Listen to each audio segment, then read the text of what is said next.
I did send you my email. Well, the art.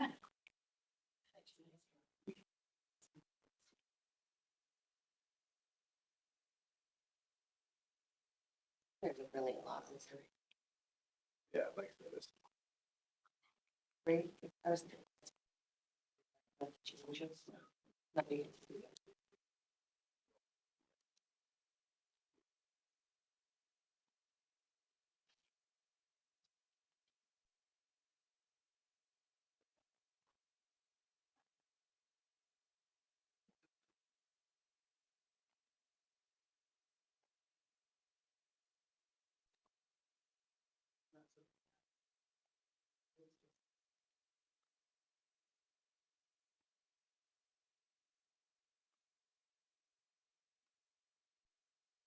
Spelling for.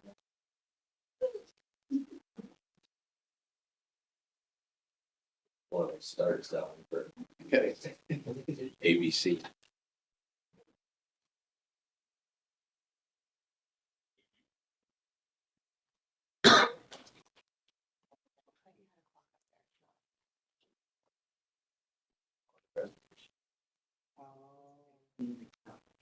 Oh. Not like this one. It's not like this one. She's in friendly box, so Yeah, exactly. I got it.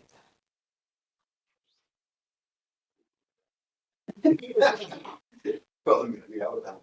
Call the meeting over. I want to acknowledge the Snowden Valley in which we learn where it organizes the ancestral traditional territory of the people of home of the Snowden Indian Valley.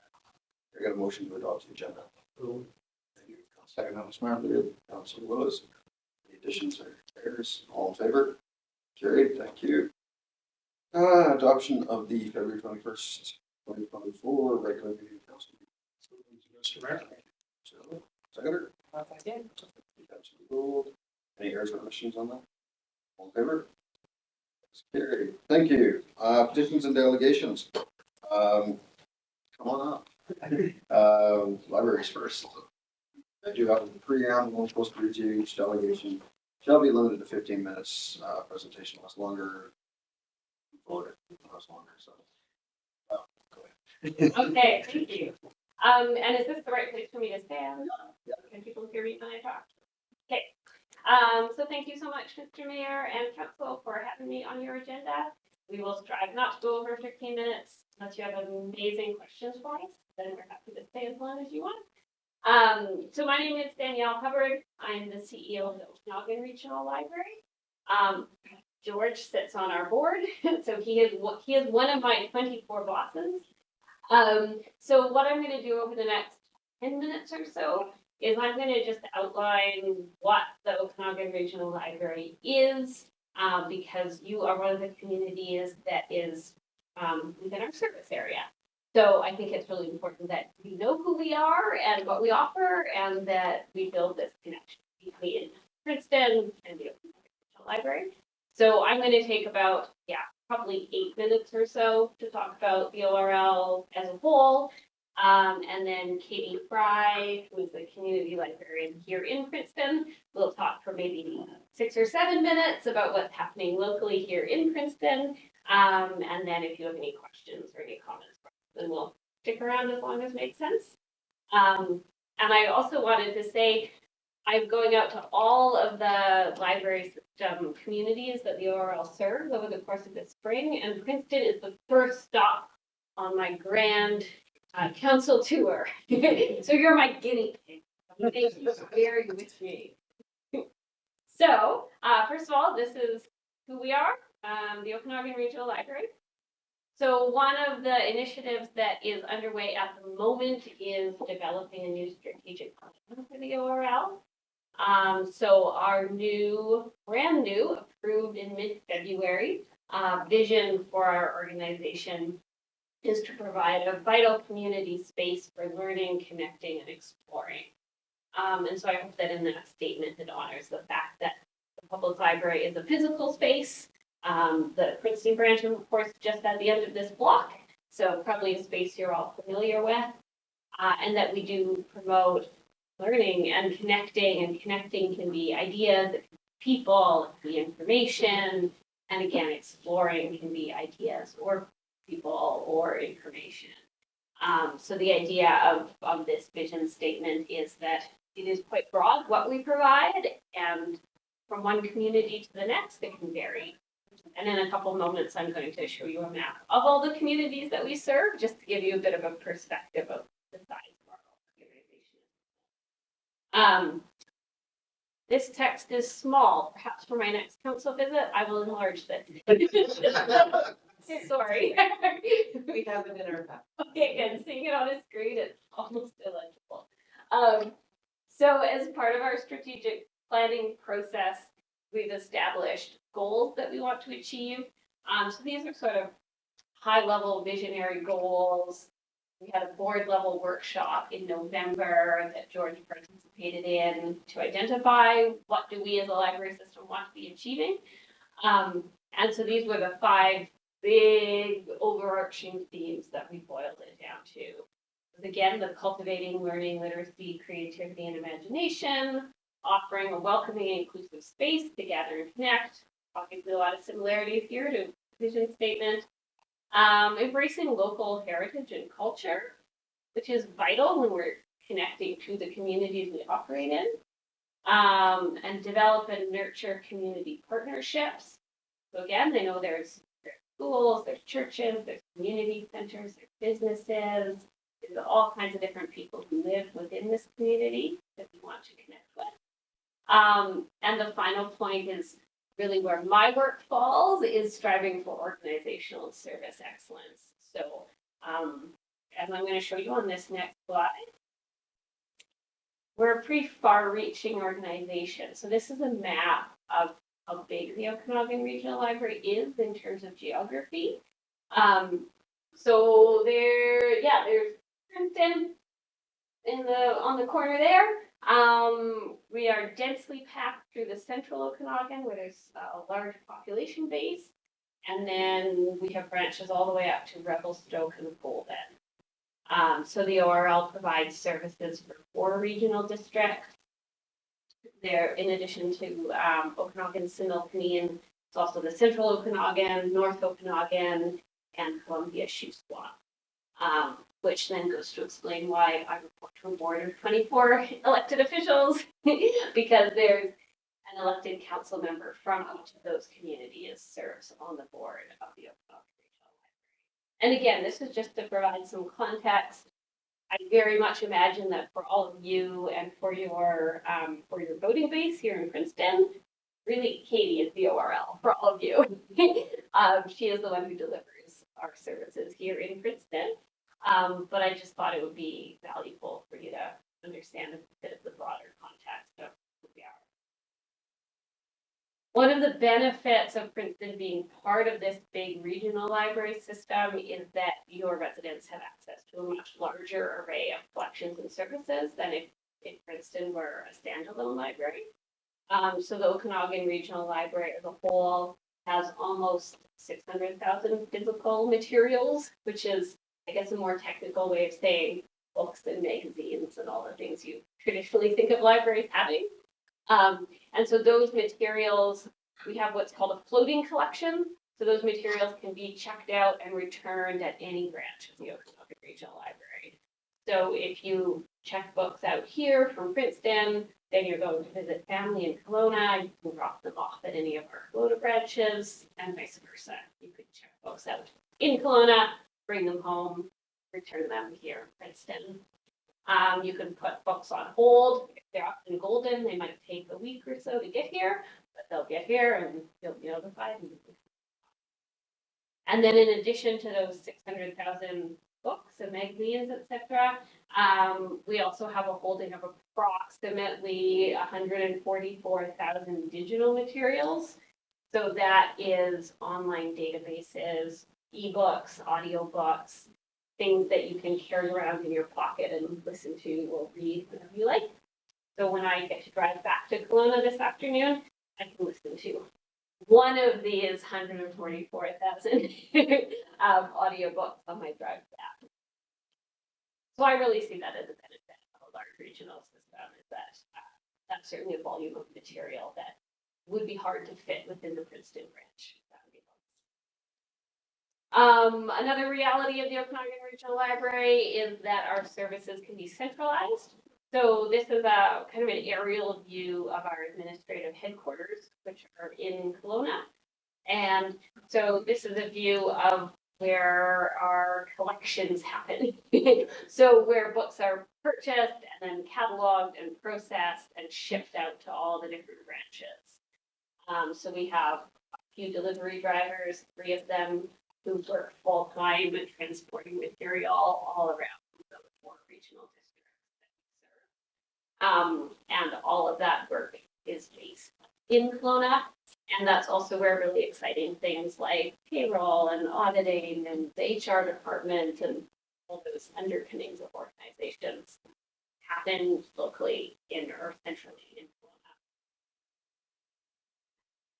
I know money is always a concern to everyone, so without making this too long and drawn out, the Okanagan Regional Library, we have a financial allocation model, which essentially states that we as a library levy each of the constituent municipalities annually, and that is based on population and land valuation. So a community like Princeton is going to pay far less into the library than Kelowna because your population is far less. And then according to the financial model that we use, then our expenditures are roughly proportionate to the revenue that we receive from each community. So the aspiration there is that the people of Princeton paying into library service and they're receiving service that's commensurate with which they're being taxed for, with the added benefit. There's more materials and more services that are kind of streamlined and centralized. So that's my somewhat dry overview of what the organization is as a whole. And again, I'm really happy to talk about any aspect of that if there's interest in that afterwards. But I am going to pass the floor over to Katie for the next chunk of time because I think this is where it all is more real for those of you who live here in Princeton. So I'm going to talk about some of the highlights of the library in the last few months. We have story time every Saturday, and it's very fun. I have a sign we put up every week that says Noisy Library, so everyone knows what they're signing up for. If they are not coming to story time, they just are coming to the library. I play the ukulele for our songs, and we read books, and then they play and are sometimes very rowdy. So it's very wonderful, and it's been really cool seeing a lot of families coming regularly to story time or on other days just to come and hang out and see what we have.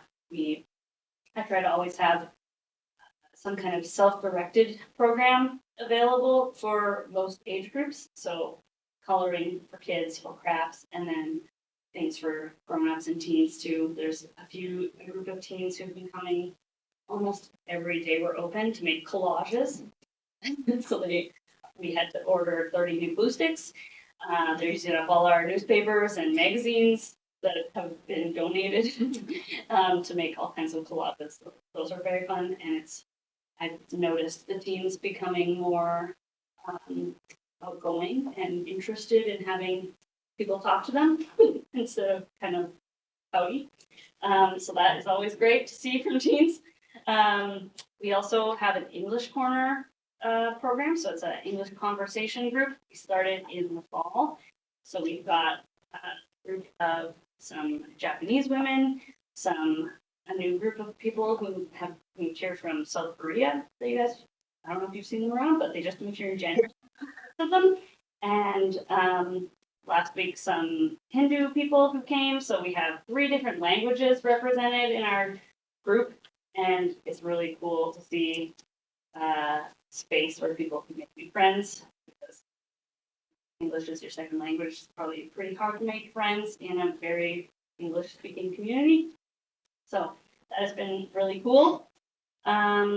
in January, I did a whole bunch of outreach to other organizations from the library to tell people about what we're doing. So I went to visit the senior center, go to Family Place every month to do a show and tell of library items, books and stuff. And I went to the French classes at the high school. Miss Moulin invited me to come and I talked about French resources. And also I told them all about, you can also just come to the library and use your phone and the free Wi-Fi, which does bring people to the library. And then sometimes they're more interested in things other than their phone, which is great. And it is just awesome for building community too. So that's cool. And I think overall, a lot of people of all different ages and demographics and parts of the community see the library as a really safe, fun place to come and hang out. And yeah, it's really like this new strategic plan, a space for learning and connecting. I think that is really happening at our branch in Princeton, and I'm really proud of it. And I'm also, people are telling me that they love it, and I hear a lot, this isn't what the library was like when I was a kid. And so that is really awesome and encouraging. Yeah, thank you for your time. Do we have any questions? Any questions for us?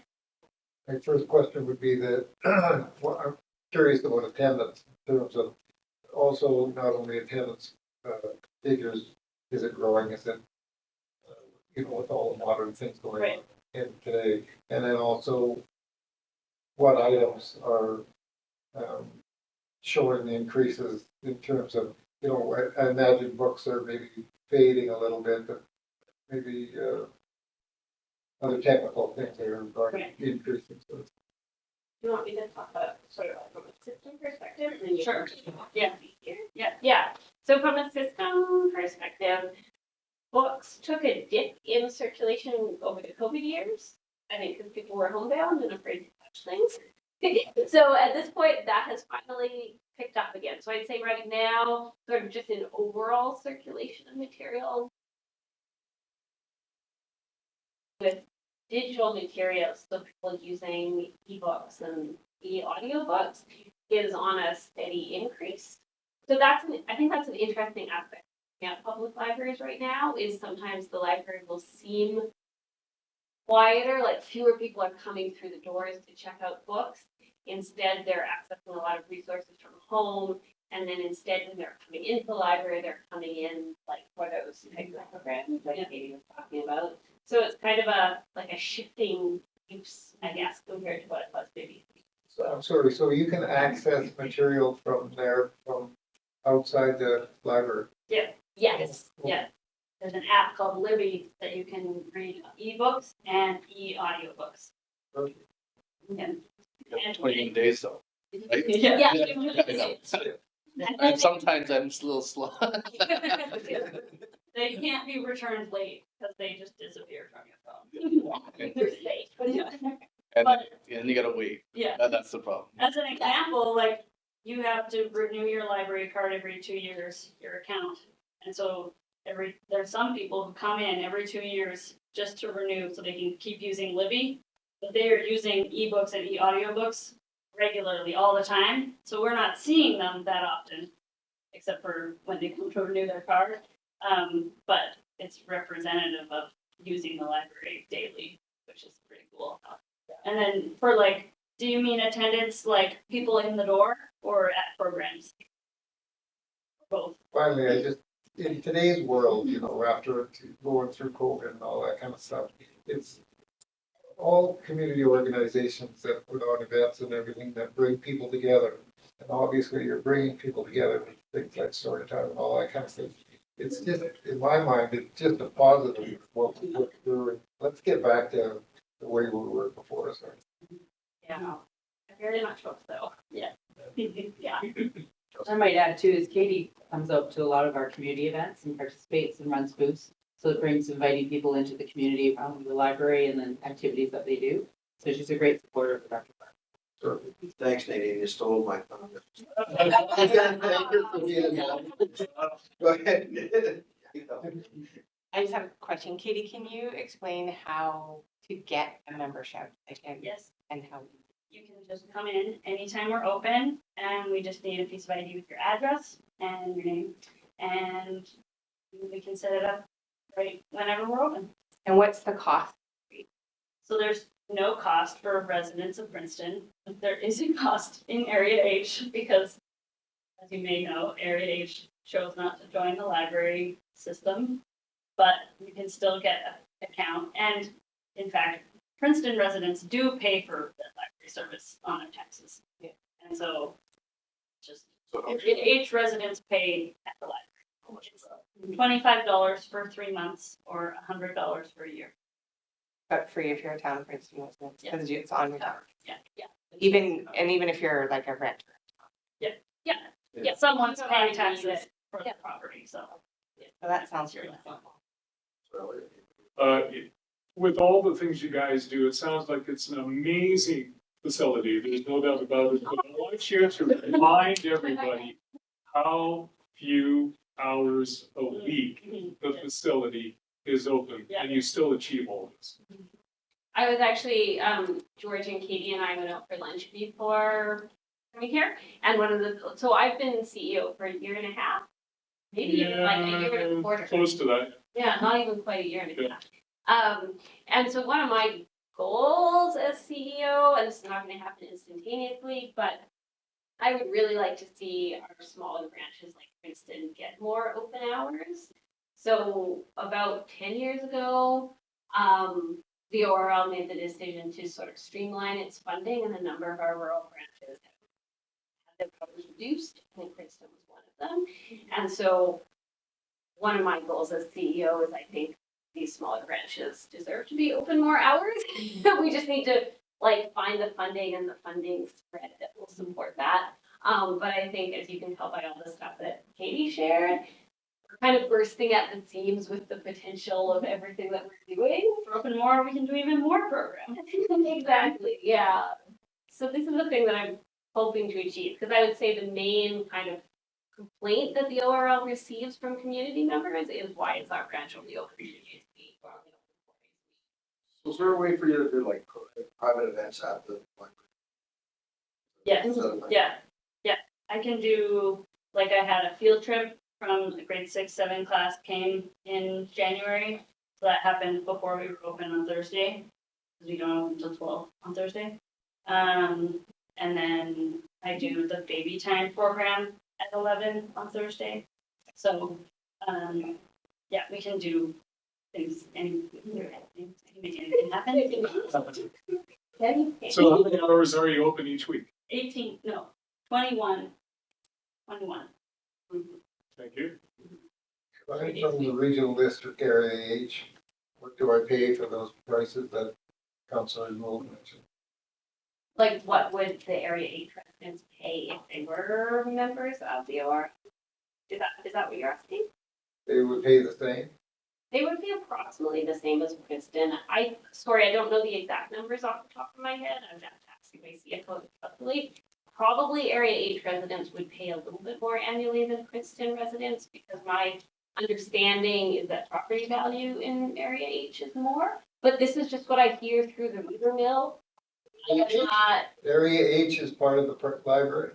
it's not part of the library. That's what I'm getting at. Yeah, sorry, so Area H is not. The Princeton branch is one of our more complicated branches because we're right on the edge of the ORL service area. So Princeton is served by the ORL, but if Area H were to pass a referendum where a majority of residents decided to pay into library service, we would really, really love to have them join us. But to this point, that decision has not been. Trouble with by Area H. the library and with so many services is that so many people that have property in the regional district area H don't live here. So why would I want to be investing in whatever facility when I don't live here? That's our problem. And that's, yeah, that would be my understanding of why Area H is not currently a member of Princeton. So that, I mean, I'm a member of the ORL, so that's the decision of Area H residents. And that's for those fees that you mentioned. There's a 3-month fee or the annual fee of $100. Thank you. Any other questions? I pay like Thank you. $15 a month to buy audiobooks, so. I also have, I'm just gonna leave a few of my business cards, so if anyone did want to reach out to me at any point, you're totally welcome to, I don't know, call, pass them around. And of course, George has my information as well. Thank you. Next up, we have Kim English from the Community Foundation.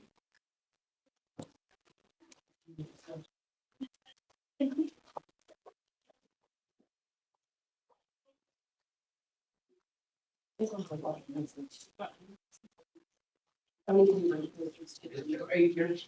Restoration.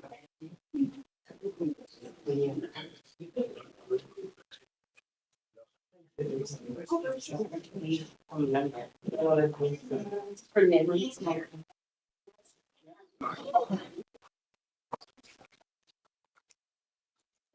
Thank you, Mayor Coyne, council and staff for giving me time this afternoon to come and talk about the Community Foundation, neighborhood small grants. And I kind of feel like Danielle and Katie, where it's you're almost the first on the whistle stop of talking to community of what's coming up in Princeton this year with the Community Foundation. And I'm gonna put my glasses on because I'm gonna follow my notes a little bit here.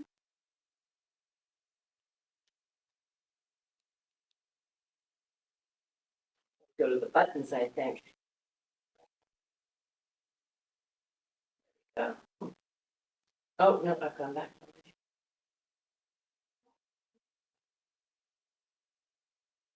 Oh, my goodness. Every laptop's a little different, isn't it?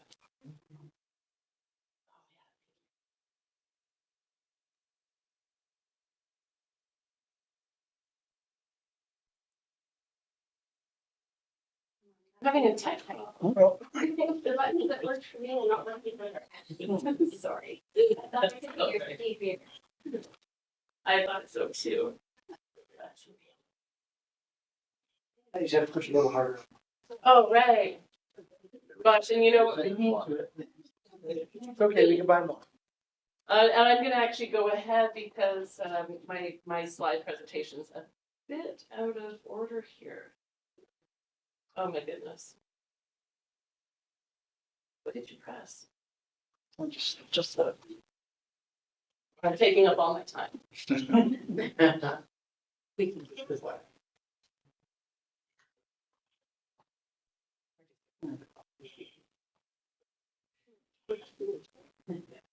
Okay, that's You may have to kind of shift back. Okay. Thank you. Okay, the Community Foundation, we were established in 1991. We stood as a source of hope, empowerment, and progress for our local communities. Through strategic grant making and collaborative endeavors, the foundation has been instrumental in addressing a wide spectrum of community needs. In our journey of over 30 years, our assets under management are now over 20 million. Each dollar represents the generosity of individuals who call Princeton or the South Okanagan Similkameen home. These are individuals who care deeply about their communities and understand that their contributions, whether one-time or recurring, sow seeds of positive change that endure year after year. The generosity of their donation lies in the perpetual impact. When donors entrust us with their contributions, we invest them wisely alongside others. It is the interest earned from these investments that we channel back into the community through grants to charities and community serving initiatives. As our donations grow, so does our annual giving. Annually, we're proud to allocate nearly $1 million from the CFSO OS endowment funds alone. And as proud members of Community Foundations of Canada, transparency and inclusivity are at the core of our operations. So the previous slide was a photo of all the staff, and just letting you know, we're located in Penticton, 390 Main Street on the second floor above the TD Bank. Kelly, Erin McGran is the executive director, and Kelly Helfrich is our admin. We have a new person, Yuki, who lives in Summerland, and she is our donor manager. and her position is shared with Central and North Okanagan Community Foundations.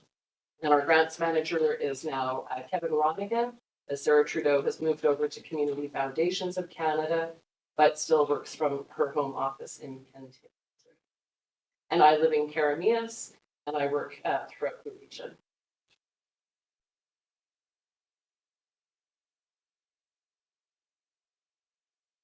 Go back to this one here, I apologize. So who do we help? The Community Foundation, we're dedicated to fulfilling the goals of our donors while maximizing the impact of contributors. We do this by empowering donors, by providing choices, whether it's directing their donations or connecting them with charities. We ensure that their giving aligns with their values and interests. We also empower charities through grants, developmental opportunities, and close collaboration. Our activities enable us to understand their needs innately and connect them with donors effectively. We're also in the community through our giving circles, our vital signs survey, report, conversations, and other engagement tools. We amplify the voices of diverse stakeholders, and together we're shaping a vibrant future where everyone has opportunities to thrive. And if you recall, in the past few years, we were very much engaged with the town and staff for the Princeton Flood Relief Fund. I pivoted my job for a few months just to manage the donors and then getting those dollars to town and then to those households that were impacted by the floods. And then for giving circles, Councillor Barb and I held 50 impactful people of Princeton. We did it over COVID outside at the airport and raised over 30,000, 40,000 for the fire departments that we fundraised for, as well as for the Princeton Community Fund and organizations that were supporting. Oh my goodness, I'm really having a moment. But supporting those organizations that were.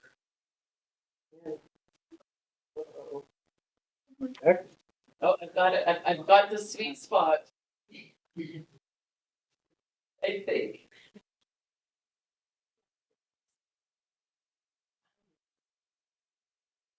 Oh, oh. He goes right there. Hold on. Hold on. Okay. Jeez, thank you. Oh my goodness. So I'm here to talk about neighborhood small grants. We're really excited. We're opening neighborhood small grants up a little bit earlier this year on March 14th. But with these small grants of up to $500, residents are invited to propose projects aimed at enhancing neighborhood connectedness and vitality. Neighborhood small grants encourages creativity, collaboration, sparking positive change from the ground up. This grassroots approach not only strengthens community bonds, but also cultivates a culture of empowerment where every voice matters and every idea has the potential to make a meaningful difference. Just over in the past, I guess we've offered this program for 8 years now, and at least 35 neighborhood small grant projects have been held in Princeton with hundreds of people attending them. Last year we had the Fenchurch Welcome Home, and then the year before that was their big launch of returning people back to the street. We had a really wonderful skate park beautification that we actually put on the cover of our vital signs report, which I will leave here. Some other great pieces in there. We also had Abbey Road and Ridgewood Drive holding events. And you can see here some photos as well. There was like golf, I forget what it's called. Disc golf and pickleball. And I know we've connected with Nadine over the years a few times to help seed some of other projects that kind of fall outside of the criteria of neighborhood small grants, but we want to just get behind and seed it so it can be more successful for securing other future grants. So Neighborhood Small Grants is for people, not for organizations, charities, and businesses. Neighborhood Small Grants is now a provincial program. It is co-funded through the Vancouver Foundation, and this year we have over $35,000 to grant out. So in the past year, the foundation, we supported over 70 NSG projects over throughout the South Okanagan Similkameen. It's been hugely successful, and I also want to just thank staff again for being a great partner over the past few years as the administrator to the grants as a community foundation. Up until this year, when we changed our mission statement, CRA updated their antiquated rules around funders and who we can grant to. And we're one of the few foundations that we got our paperwork in really early, and we can now grant to qualified donees. So this is individuals and organizations that don't have their charitable number, but are doing great work in the community. So that's a great relief for me because it really cuts a lot of my time administrating the grants with local governments, and I can speed up the process. And it's in part why we've opened early, because we want to get the grants out a lot quicker. Right, so the poster, I do have posters here. I've left some downstairs. I'll leave extras. I also have bookmarks that I encourage you to take and hand out. So Neighborhood Small Grants, it opens up next week. It closes on April 20th. Gotta look at that. April 20th. I'm holding an info session on March 20th, a virtual info session. And I'm just going to go to this because I always like to make sure I've got all of this down. But successful applicants, once they are approved, their idea is approved, they attend a NSG project leader short session to learn more about the goals of the program, which are simply to make connections where you live, ideally on the street that you live on or a nearby street. And I also offer tips and provide any support they need. Grantees also learn that it is their responsibility when they accept the grant to follow up with me post-event with a small story and a few photos. These photos I collect and share in a quarterly newsletter and reports, and we'll use little images like this in different things, but it's to inspire people. They'll read the story and go, oh, that's a great idea. I want to do that in my neighborhood. And these stories and photos also show me that the grantee has held the event. They've used the money appropriately. They also send me back the expense sheet, not receipts. Let's see. So it closes in April. Grants are usually awarded by the end of May, and grantees have until November 30th to hold the event. It can be a one-time event. It can be a workshop. We really love to see block parties with a purpose. Sometimes that purpose is just getting people together. We do have seen, our population has increased, lots of newcomers in, so it's a great opportunity to invite new neighbors. We're also seeing intergenerational changes happening in neighborhoods, so it's a great way to get people engaged. A lot of times people just hold their first, and then the next year they think even bigger, and they'll hold a contest or they'll do a beautification. And we really actually love to see project leaders reapply year after year and see that scaffolding of their citizenry and responsibility get deeper. And they've got great ideas because they start talking to people, and then they get more people thrown in pieces. So as I said, Neighborhood Small Grants is just for people to apply. Nearly any small idea that brings people together could be a Neighborhood Small Grant event. They must be free and welcoming. Events must take place on the street you live on or yards. The grant can be used for food, prizes, or takeaways, tools, arts and crafts supplies, and where appropriate, rentals, honorariums, and fees such as insurance. NSG is a place-based program, so we want to see the money, grant money returned to the community by shopping locally, at stores, at the markets versus online. And we also want to see the grant money spread around as much as possible. on food, on takeaways, but we don't want to see it on a single item like a t-shirt campaign, or it can't be used for a capital expense to paint a private fence or paint someone's house. But if somebody or a business donates a wall or a mural to be painted on, then that's great. In Carameus, you'll see on Main Street near the pop-up park, there's that beautiful sunflower mural that was an NSG project that was led by Madeline Trebasket and some other young adults from the Lower Snow Queen Band. And it'd be really cool to see a mural in Princeton. So if you know any business owners that have an empty wall, etc., connect with me. And the application is really easy to apply. This is a grassroots program. It isn't as though it's a charity and we're asking for, of course, great big reports and all of this. We really just want to know what your ideas, how you're going to engage your neighbors, and roughly what you're going to spend the money on. We expect grantees, once they get approved, they're going to start telling their neighbors and their friends that they just got this money. And suddenly more ideas get built into this. And sometimes people come back and say, can we use it for this? Or can we change the budget a little bit? And we're super flexible because, again, it's grassroots. We want to just really give people those, the capacity and excitement, remove that financial barrier to build those connections. I think that is all. I don't want to take up any more time. My piece here, but I'm happy. Oh my goodness, now it just worked right there. But I'm happy to answer questions. And like I said, I'll leave some vital signs here. We're working on bringing 2 events to town this year. I'm still working on those details. One will be an afternoon workshop where we're going to show a documentary called Uncharitable to get really the conversation with charities, organizations, funders, and donors to kind of reimagine what that looks like. And so when that comes and I get the date, I invite you to come that afternoon. So thank you for your time. And if you have any questions. Do we have questions?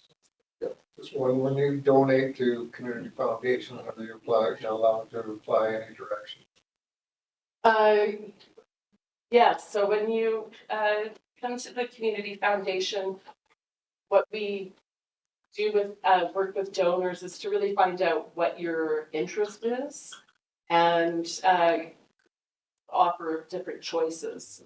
So sometimes because of our close relationship with charities, we often know what their immediate needs are and their long-term needs are.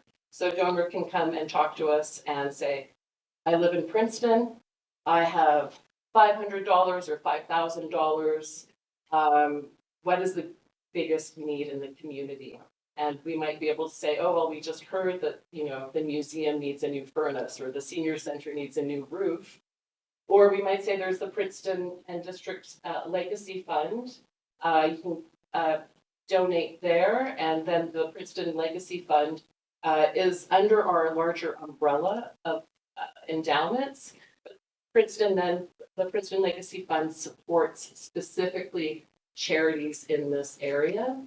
People can also donate to our general endowment fund, undesignated, and that means that they trust us to invest and grant out with our wisdom back to community. So that's called designated or undesignated. Or they can simply just do a flow through as well, like they did with Princeton. I think what most people would be concerned about is whether if I'm from Princeton, that I donate with the idea that it's going to go to some purpose in Princeton. Yeah. That's allowed. Absolutely. Yeah. So that's called a designated or a restricted donation, where the donor comes to us and says, I've worked my whole life in Princeton. I want to make sure that my donation stays in this community, and as a foundation, as an endowment, that donation gives back annually in perpetuity. And that is why we actually created community funds in each community rather than just our large endowment, because people really love where they live, and it's really great to give where you live. and to keep those dollars in our communities that are regenerating for our citizens. Thank you. Anybody else?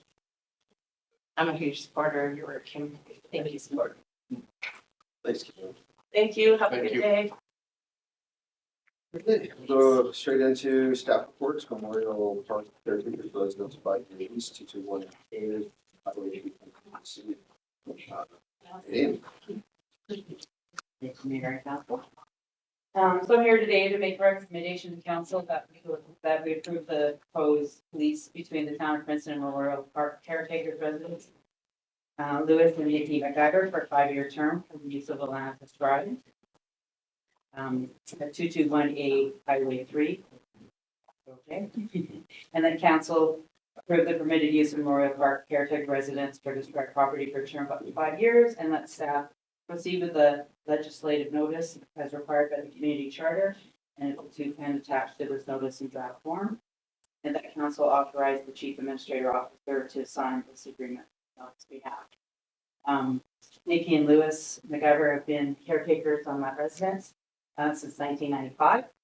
And so they take quite ownership of that area and do report any things that are going on that are not what we want to see happening in the park. So they're a great eye for us, and they drive with it. So I would recommend reporting to us. We started conversations with them, and so we would look at that. The rent or the rental caretaker is $175 a month to the town, and then they get the discount due to doing these little jobs for us and supporting. Essentially, they're security for us in the park. Just on the leasee's property includes, is that like, so the mobile home, any sheds they put up, but both fencing? So fencing is essentially ours, but what they put within to divide a little bit of their area is what they take care of. So we take care of the outer, but they take care of what's they're within their area. Okay, so, thank you, I just wanted that question. Yes. So moved, Mr. Mayor. Second. Councilor Lewis was. Nope. Any last questions or comments on? Okay, I'll call the question. Carried. And I am going to recuse myself from the next one. It is a family member. Thank you. Oh, sorry. Oh, you're good.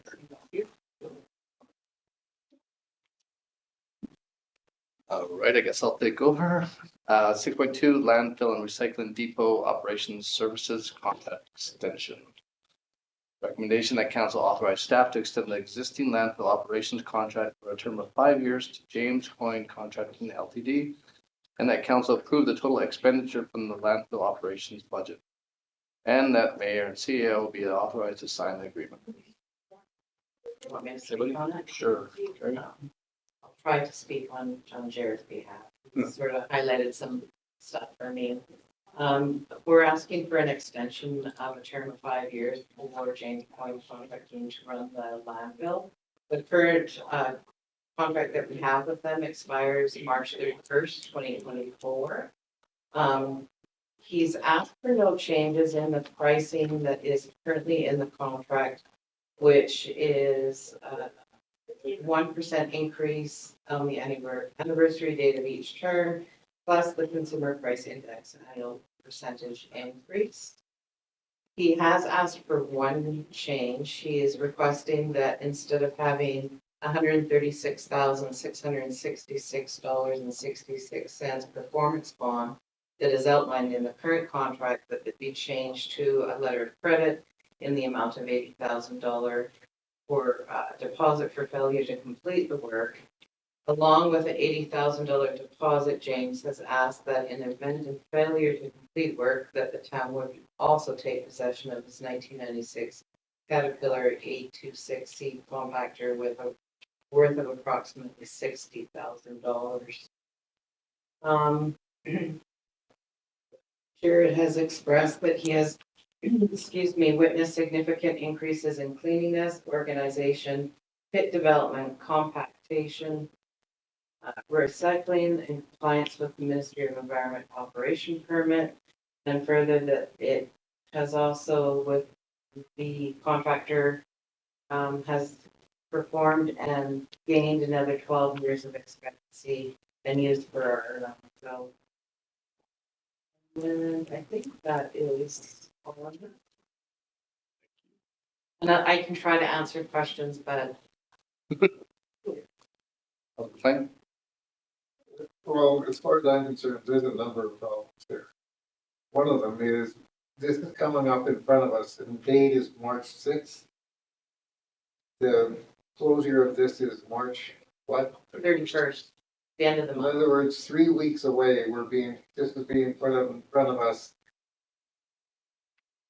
for a 5-year commitment. Yeah, an extension of the current contract that we have for the 5 years. Can you explain to me why we're 3 weeks ahead of when this is supposed to be, take place, that we're now looking at it? I cannot. Okay. The other thing is, as far as I'm concerned, the input that I get from the community, they are not pleased with the process of the landfill. I would have liked to have had time to be able to question and answer in terms of, can you explain this, why this is being done? Can you explain why this is being done? And when you put it in terms of a 3-week process, the avenue of being able to access information and explanation for the way things are operating is ridiculous. Well, I could suggest that council defer to this motion so that you have the opportunity to ask questions of Jared and take it to a committee of the whole in April, but we will be past the expiration date of the agreement. And I don't have the agreement in front of me, so I don't know if there's a month term after, but unfortunately Jared's not here to answer the question for you. Sorry. One of the things that, and I'm one of many businesses, but there is no cardboard. In other words, you load all your cardboard.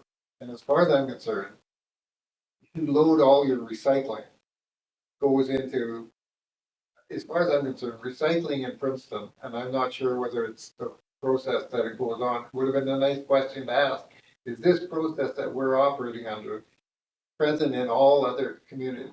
Because as far as I'm concerned, BC Recycling or whoever's in charge of the rules and regulations, as far as I'm concerned, from my limited understanding of the whole process, is a joke. Yeah, I understand it's regulated by BC Recycling and that residential cardboard is recyclable, but for businesses it is not. What? And I don't understand And the the difference is, I don't know the answer to that. I'm sorry, this cardboard seems an awful lot very similar to this cardboard. Anyway, I agree with you. I'm disappointed. I cannot believe that we're sitting here 3 weeks ahead of when this one is gone and another one's supposed to take its place to be able to ask questions, and we don't have the opportunity. I see your point. Cool. A couple things. So in like following with what Councilor McLean is saying, like it looks like the proposal came to us in December of 2023. So that was going to be one of my questions to Jared. What was the reason for the delay in getting it before us? I'm sorry, when did? December 18th. Yeah. The request was done in December. So then my question was then going to be also, is there a month to month? You're not able to answer that, Carrie, but would the Director of Finance be able to answer that? I wouldn't know off the top of my head. I haven't reviewed the contract in quite a while. That's a pretty specific. We do have one more meeting before the end of the month, though, correct? That is So, March 20th. so it is possible to perhaps have call in committee of the whole meeting to discuss this. But are your questions more for the contractor or for Jared? Because I think a lot of the Recycle BC stuff, the contractors answer that. Well, is Jared not aware of the process that we operate under? Well, he should be, I think a lot of like the restrictions, and it's probably in my feeling would be that the contractors are frustrated too with what they're able to recycle and can't recycle. The pickup is a totally separate contract though, right? Like picking up from business to cardboard and stuff like that is separate. But like what's actually being able to be recycled, contractor probably can answer that a bit more because he's trying to recycle as much as he can. The report that Jared provides shows the increase of recycling that's gone out of our depot, which has been, to me, impressive. The expansion of the life of our landfill is impressive. I personally am liking the work our contractors do. I have no problem there. I just have a problem with the process of it coming before council. One, so short before the date that, you know, if we don't approve it, is it gonna look like we're slighting them? We're not slighting. We just need more information to make an informed decision. You okay with the recycling? I'm thinking from what I've seen going personally, that they're doing the best that they can and that it's more of a provincial oversight that tying the contractor's hands ability to do the recycling. Businesses are not allowed to take plastic anymore. Not allowed to take cardboard and you're not allowed to take plastic. Now, where does the bulk of both of those things come from? In my mind, I don't know about anybody else, but Yeah. our business sends a ton of cardboard into that process. I can And probably, the other thing was this put out to tender? I don't know the answer to that either. I'm stepping in because Jared's Jared's not not This here. is a Yeah. 5-year contract. Can Can I I- not give other businesses an opportunity to bid on this? Can I offer a suggestion that the resolution be changed to that council authorize staff to extend the existing landfill contract or operation contract on a month-to-month term until staff provide more information to council? James, you have something to say? yeah, I just wanted to point out that, typically in British Columbia, pickup services are done residentially only. If you have a business in the Lower Mainland, you are expected to contract with a commercial garbage service that would pick up recycling and garbage, usually out of a large bin, and deal with it from commercial to commercial. The municipality would not get involved in that service. We recognize that we're in a small town and we don't have the commercial capacity to be able to take care of that. That's where the 6 bags of garbage that we pick up with the residential service comes in for commercial. But customarily, commercial businesses would not get garbage service at all in most municipalities. So this contract isn't This about that isn't, though. this isn't about garbage pickup. This is about landfill operations. Yes. But Okay. recycling would be taken right out of it, like recycling depots are for residential use only. That is our garbage. The bin he's talking about in my restaurant is, whereas before we separated the plastic, we separated this cardboard, and it went to a designated area. It's not allowed anymore. It's all, so as far as I'm concerned, if those are the rules of BC Recycling, then why are people taking the trouble to separate Separate, plastic and everything else if it's all just gonna go in the same pile? And That's a bigger again, and you never different answered me discussion, I about, would think. we, in the past, in my history of this business, is we had the ability to be able to maintain a contract. When the contractor is up, if we were satisfied and we thought we were getting a good deal and everything else, we could maintain that contract. But you were given some sort of notice as a council member or as a mayor that this was you were considering this to take place, and do you consider it to be a worthwhile procedure and all that sort of thing? I don't have enough information on the process to give you a straight answer on that. I have to go back and take a look and see what the process looked like, so. Yeah, unfortunately, Jared's not here. This is his report, like I said, and we can only give you the information that's in the report in front of us. And that's why my suggestion is you either defer the motion that's in front of you I to a would later be date. interested to hear what the other council members. thought about it, because as far as I'm concerned, if that's the best we can do, then that's what I would be in favor of that, Deferring it a month-to-month a basis. month until you receive more information from staff. And I think we try to resolve it before the end of the month, right? You know, I think Yes. we can get together again, and hopefully someone can get information. They've had it for 4 months or whatever, so. Right? Yeah. Want to make the motion to, So Can I speak on that Good. a little bit more? Just a couple more points on that. you do the second first. I'll second it. Thank you for Thanks, Alex. pointing. So this is more on the point of the actual contract and the dates of it. For your point on, was it out to tender? I don't believe it was. It's not clear that it was sent to tender, but I don't believe it was. And reasons for that would be, I think arguably, like you said, if you're happy with the contract, continue to keep going. I like that. There was no previous tenders the last time this contract came up. Like, it was not, So does that determine that you're not gonna get any this time? no, but are we Then dissatisfied with the service of the contract? This would be the question I would need to see on there. And I personally think that the contractor has done what's been asked from us, has done a good job. It's being run very well. It's quite, I think, like for a landfill, it's quite clean. It's well organized. And then also that the rate increase is 1%, then up to a maximum, I believe it's 3% for the index, right? So it's maximum of 3%? The maximum 3%. and that's what we'd given them. Which is before, what- right? So it's like, Yeah, so in that, and also I believe that the contractor has, when there was concerns at the beginning of the last contract about their hours, their change and stuff like that, that he addressed that with us. I believe that mitigated that as well. So I don't see a problem in extending it, but I do I support your concern as well, because that was one of my questions, is why is it being brought to us so late before the contract? But I would very much support deferring it with an importance of getting some questions answered before the So- next meeting. In other words, your reasoning for not putting it out to tender is because the last time it was put out to tender, no one else bid on it.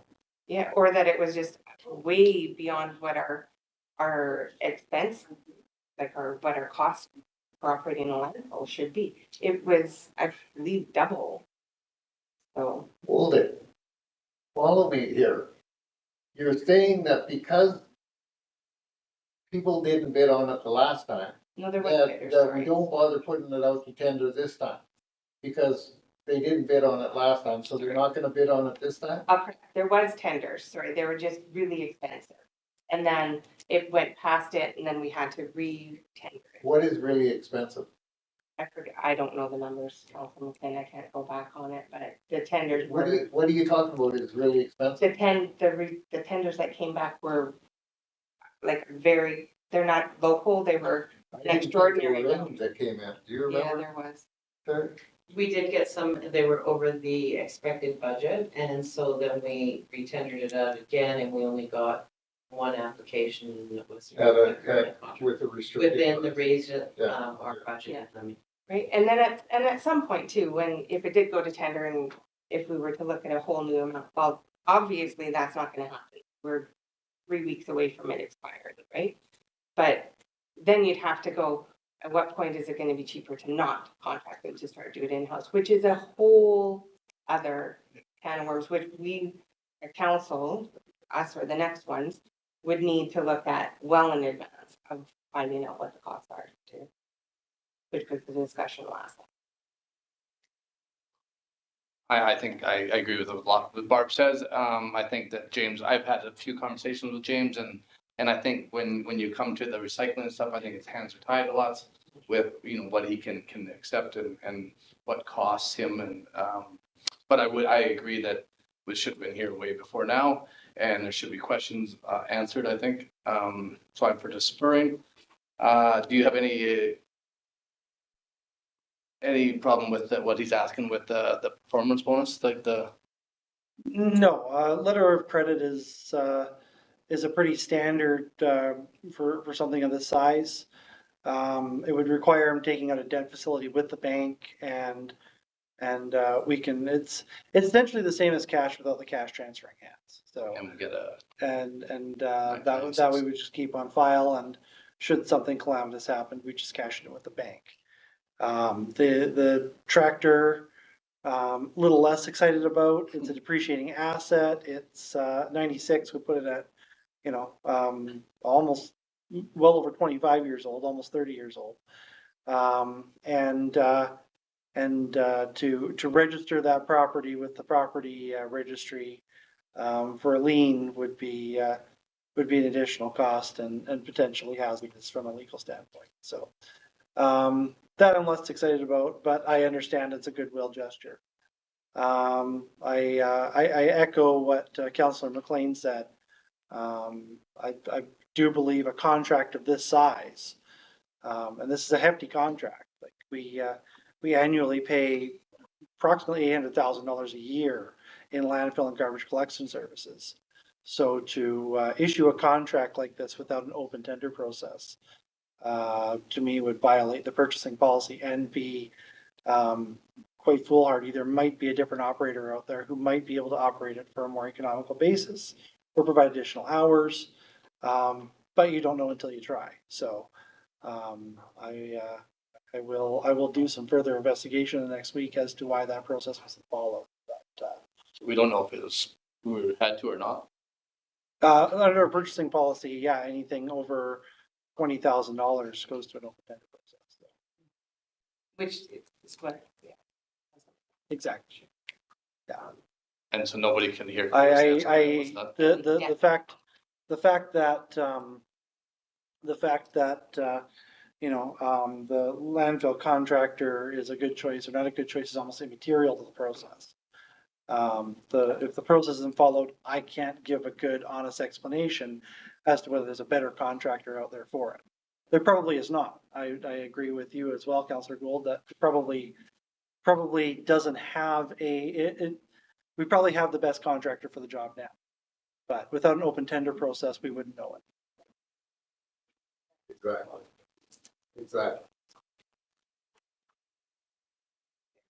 So we have. So we have a motion. Can you read it again, Carrie? The council authorized staff to extend the existing landfill operation contracts for a month-to-month term until staff provide more information to council. Question. All in favor? Thank you.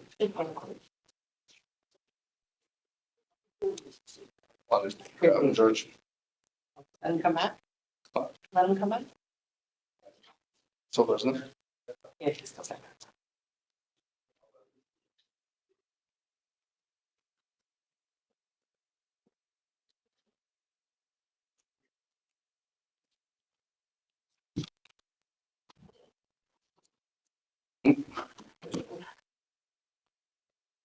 Council reports. Council Lewis. Yeah, I don't really have anything for this point. Okay, Council Gould. Just attended lunch today with you and with our MP Dan Alves. That was a fun conversation. And yeah, just been enjoying round 2 now for the coffee playoff. Councillor.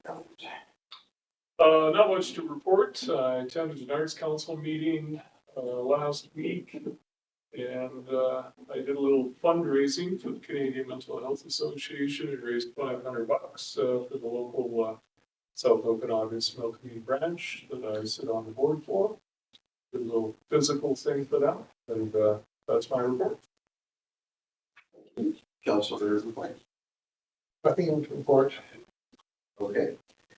I don't remember the last time I was here. So I attended the UBCM Housing Summit. And I don't know, did I mention that last time? No? Okay. So I attended the UBCM Housing Summit earlier in middle of February. At that time, I got a chance to meet the Minister of Municipal Affairs And we had a discussion about Tillman Avenue stuff. And we got an email back from them today for the follow-up, so staff to put that information to the minister. The section on the road that needs to be repaired. I also gave them the bridge information. Applewood Bridge, which I kind of anticipated.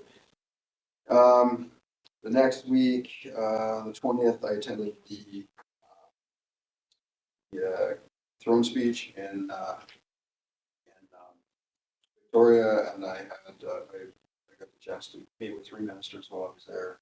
I met with Minister of Housing, Minister of Mental Health and Substance Abuse, and Minister of Energy and Mines. Again, brought our concept and issues to the Minister of Mental Health and Substance Abuse, and she was having her staff do some follow-up work on getting more statistics for the area so that we can make a better case. The other 2 meetings were, we talked about housing, so the Minister of Housing was going to look into placement Silvercrest, timelines, whatnot, and I believe staff has heard some Lyle, heard some stuff from housing since then, and then Minister of Energy and Mines. She's going to try to make a trip up here sometime this month on her way to someone else. So.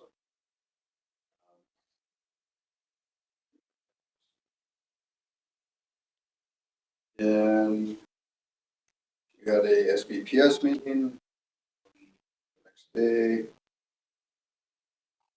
Met with, before I went to the housing summit, board from the film commission. Have you been in contact with any of those guys? Not with Gord, but with some other people.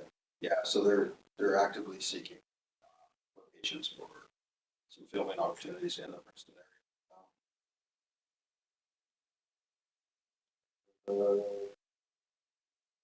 On the 28th, I attended the Selga wildfire presentation.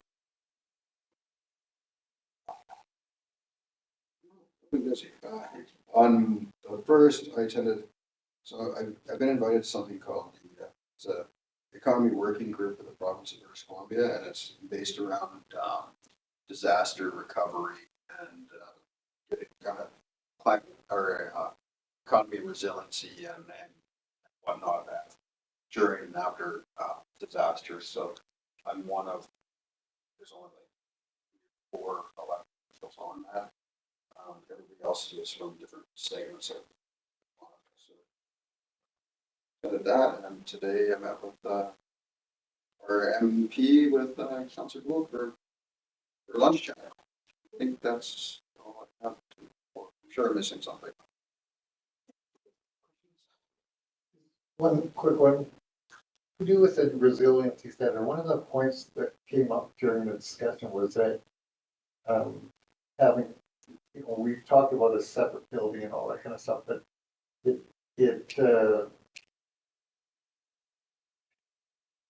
what I was thinking, one of the things that was mentioned was people afraid to go to a building when you're walking in there, people can designate, oh, he's going to this. Whereas if it was in a place like Riverside, for example, where you had 6 or 7 things going on, you know what I mean? Where you wouldn't be designated so much if you're going to a building that had a lot of other traffic going to it. Oh, I see. Yeah, Is it that big a thing, or? I don't think so. I think when you go looking for development, there's always a stigma, right? But when we had the storefront over here, people still went to it. When it was where Tyler's offices, people went to it and stuff. So, there's always going to be a few people that are going to be stigmatized by it, but I think when they're ready to look for help, I need to go now. And actually, last night I met with a young lady and keep her name out of it. We talked about suicide and suicide prevention needs for change in the way things are done and the need for us to get some actual hard statistics on what's going on in, especially in the Princeton area. And it was chatted till almost 9 or 10 o'clock last night. Some of the statistics are startling. Most suicides are committed by or done by males in rural Canada. And they're from 15 to 30s, and then again in mid ages, so like 40 to 55, 60 age group. And unfortunately, there's no consensus on what causes suicide, but there seems to be some very contradictory data, because this isn't just here, it's across the country that men in rural Canada are committing suicide at higher. We're gonna have further discussions, and she's giving me some of her research and whatnot, so that'll all be part of the conversation. Thank you. Okay, if there's no other questions, I'll move on to 10 bylaws and resolutions. To amend the official community plan to redesignate 89 Town TC Town Center to MRB. The rezone 89 Town Avenue from C2 Central Business and Comprehensive Development to CD3 Duplex Lane. I'll make that motion. Sure. I'll second that. Sorry, Will Elliott. This is the topic of the public hearing. Did anybody have questions? I did, but I found it. Okay. Okay, if there's no other questions, I'll call the question. All in favor? That's carried. Thank you. There's no new business, so that takes us to 12.1, a motion to close. Recommendation to close the public for purposes of considering the following 90.1E, the acquisition, disposition, or expropriation of land or improvements, if the council considers disclosure if reasonably we expect to harm the interest of the municipality. Second. All in favor? Carried. Thank you. And to anybody who's watching, thank you and good night.